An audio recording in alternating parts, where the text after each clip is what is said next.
Alright everyone, here we have a 1988 generic 5-bladed footprint vent ceiling fan.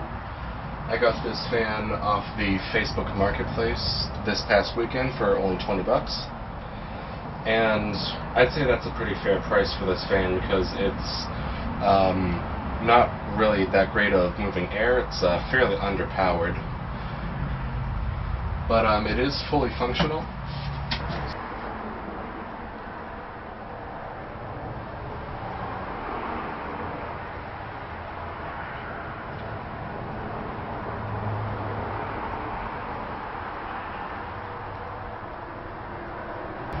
So without further ado, we will give off a little demo.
Alright everyone, so there you have it. Thanks for watching, have a good day.